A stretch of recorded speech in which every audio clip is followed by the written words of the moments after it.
Sage Wanderer here, and welcome to War Games. Would you like to play a game? So, this is the show where we try to figure out what is next in this unfortunate unpleasantry that we're currently experiencing. Usually I talk about techniques and methods and things we can expect in the future, but I kind of like to talk about the two sides. So, what are we looking at?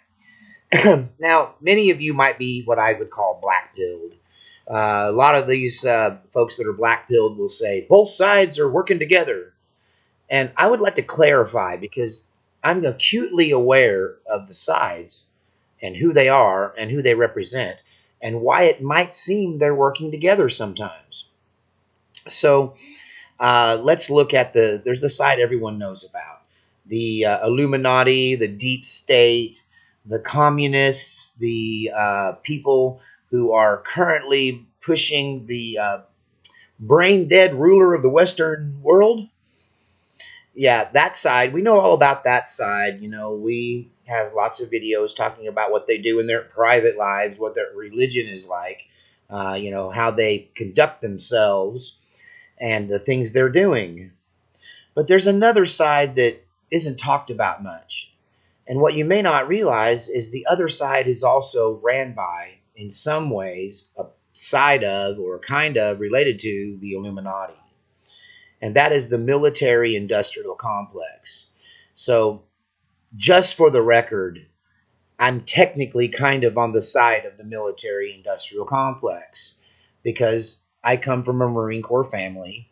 I'm considered conservative when it comes to things like foreign affairs and war, although I'm anti war. At the same time, I'm pro defense of the country, pro self defense, and pro military from the kind of the lieutenant level down, right? And everybody knows that I have high ranking Marines in my family, genuine bona fide, legit heroes, and some of them are very high ranking. And so what you have is basically two sides of the same ruling class. Since the days of Caesar, there has been a political class that runs the day to day affairs of the country. And then there is the military or the warrior class. And they are basically, their job is to defend the country, defend the republic, as it were. Now, what you have then is a form of shared power. And what a lot of you people are seeing is you're thinking that the military industrial complex, maybe you think it doesn't exist or you're tying it to the Illuminati in some other way. But the fact of the matter is they're two separate but related things, two sides to the same coin. And the thing that we're up against is this idea of global depopulation. The belief for over a century now by certain eggheads, and really the belief all along by both sides to some degree or another, was that there's too many people. We got to figure out a way to thin them out. And so both sides kind of believe in Darwinism to a certain degree, except the Illuminati deep state people believe in eugenics. So they believe that they're genetically superior to other humans, and therefore they have the right, the divine right by some measure, then to rule us in whatever fashion that they see fit.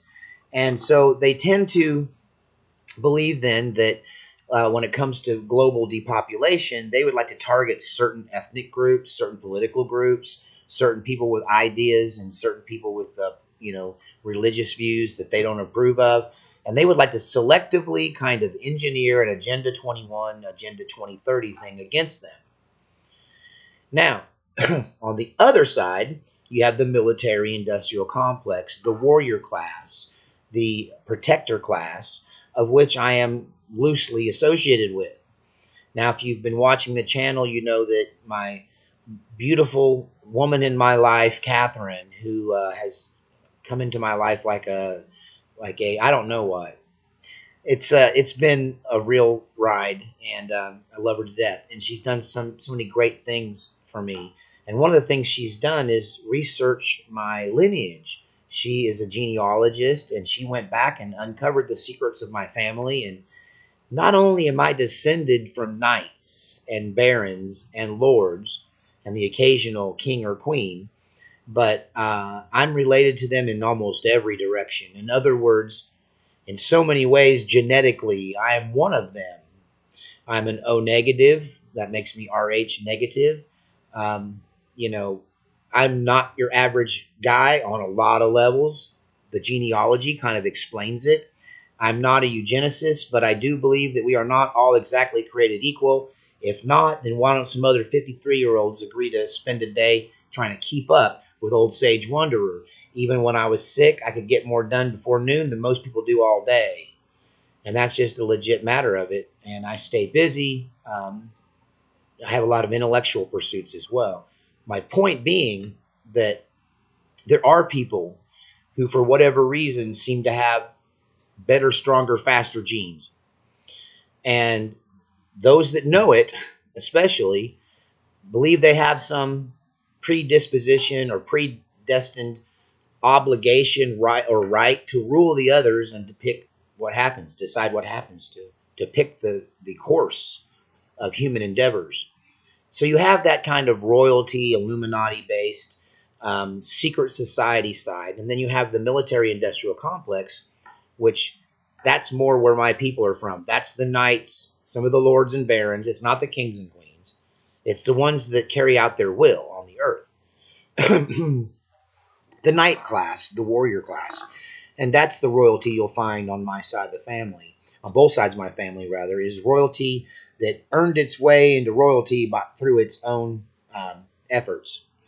And so the military industrial complex is often aligned with conservatives, with Christians, patriots.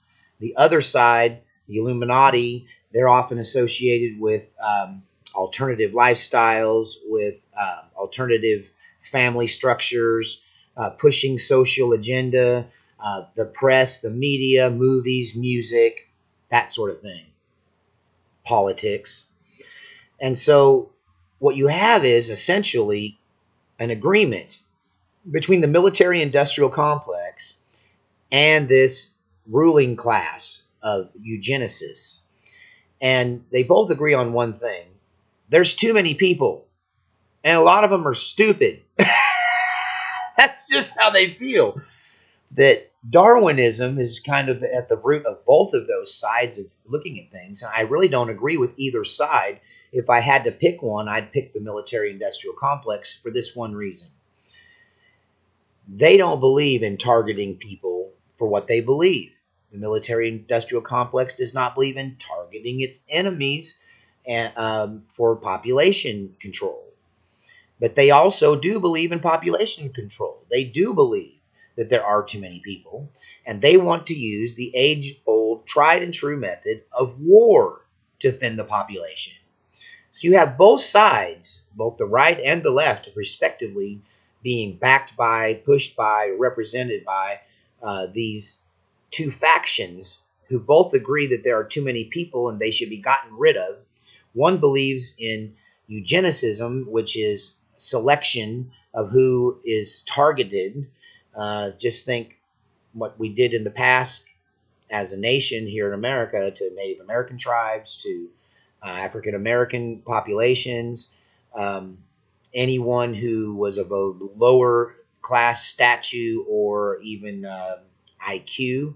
They were targeted many times for sterilization, for experimentation.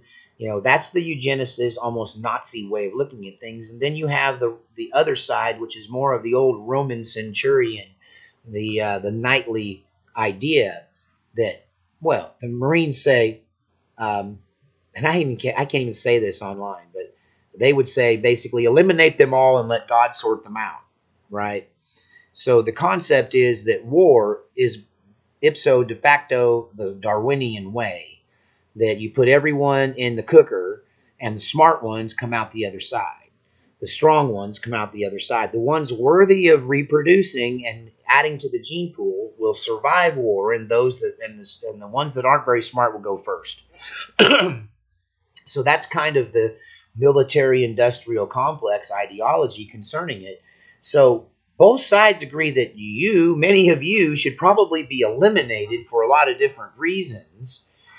They just disagree how. The eugenicists want to do it through control, isolation, um, you know, imprisonment, reprogramming, sterilization, straight up extermination.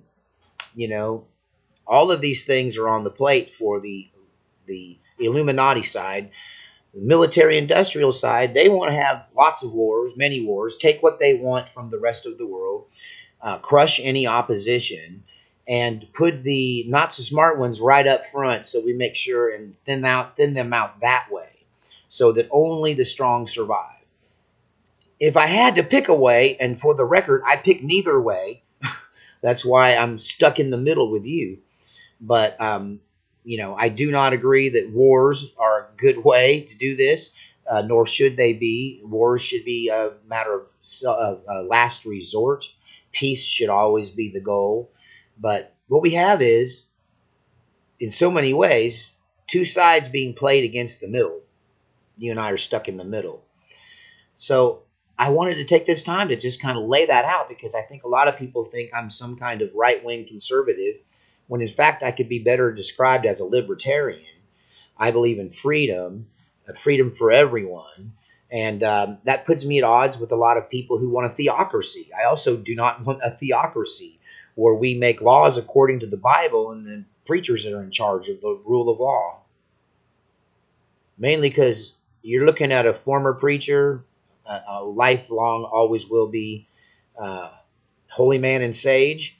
And I'm telling you, just because them people got spiritual answers don't mean they got physical answers, and they definitely should not be in charge of anything. And most of them preachers shouldn't be in charge of their own church they're running.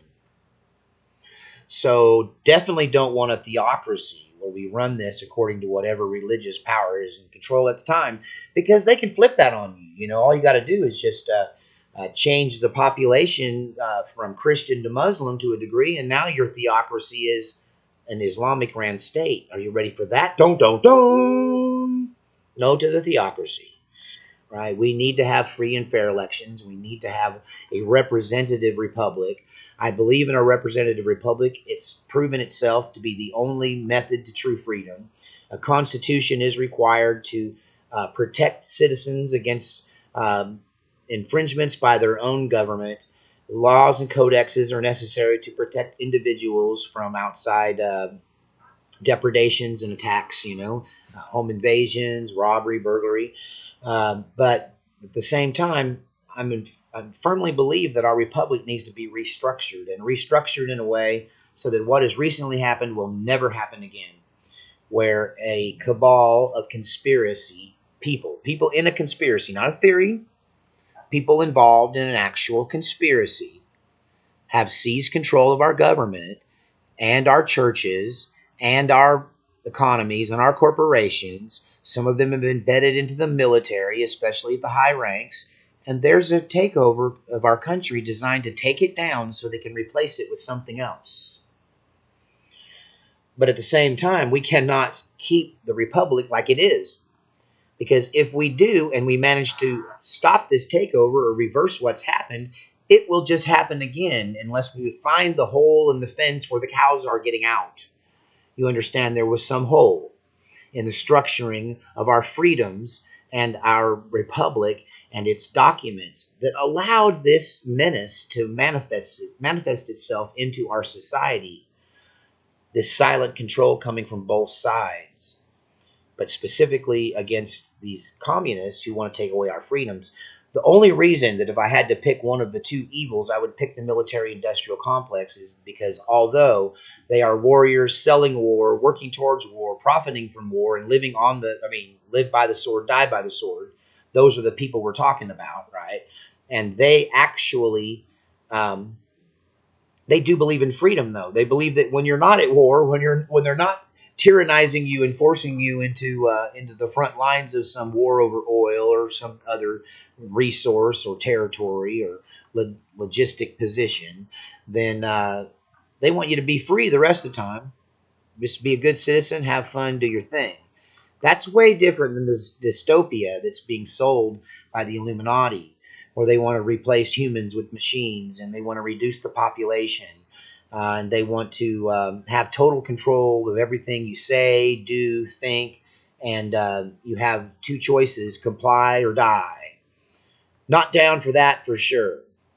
So, at any rate, I wanted to touch base with you on this War Games and get away from guessing what's next and basically characterizing the people and the characters that are involved on both sides of this conflict, which at some point will become kinetic. And one thing they both agree on: if we can get the average Joes to fight each other, then everybody wins. Oof. Talk about being between a rock and a hard place. All right, we'll see you next time, and God bless the New Republic, because this one is shot.